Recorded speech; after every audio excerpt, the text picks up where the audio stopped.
শীতের সন্ধ্যায় সবার চোখ আটকে এই দ্বৈরথে নাহিদ রানা বনাম তামিম ইকবাল ডুয়েলে।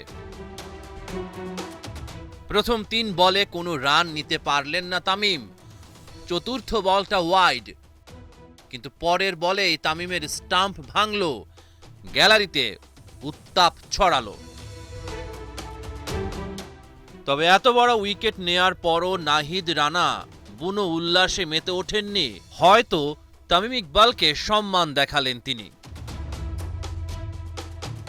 বিগ ম্যাচে রংপুর রাইডার্সের মুখোমুখি ফরচুন বরিশাল।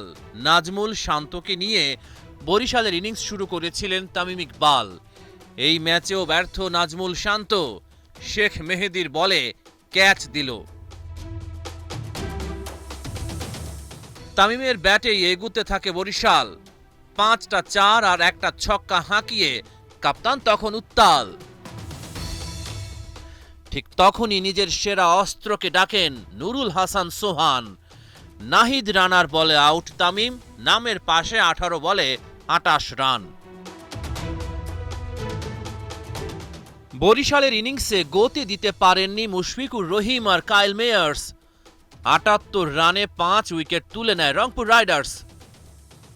ইফতিখার আহমেদের বলেই আউট ফাহিম আশরাফ।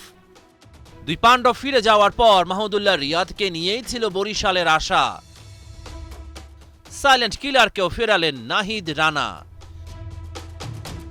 শেষ দিকে 19 বলে 21 রান করেন মোহাম্মদ নবী। ফরচুন বরিশাল 124 রানের বেশি করতে পারেনি। অনূর্ধ্ব-19 এশিয়া কাপে বাংলাদেশকে শিরোপা জেতানো আজিজুল হাকিম তামিম আর ইকবাল হোসেন ইমন একে অপরের মুখোমুখি। এই যুদ্ধে ইমন জয়ী। তাওফিক খানের উইকেটটাও তুলে নিয়েছেন তিনি। 15 রানে 2 উইকেট হারায় রংপুর।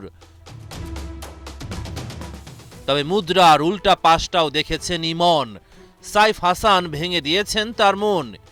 ইমনের ওভারে টানা 3 বলে হাঁকালেন 4-4 ছক্কা। অ্যালেক্স হেলসের সাথে জমে যায় সাইফ হাসানের জুটিটা। 38 বলে সাইফ হাসানের 50।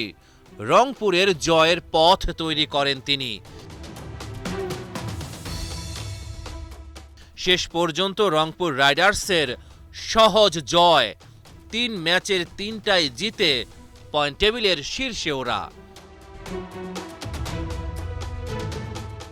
রহমান পেয়ার, 71।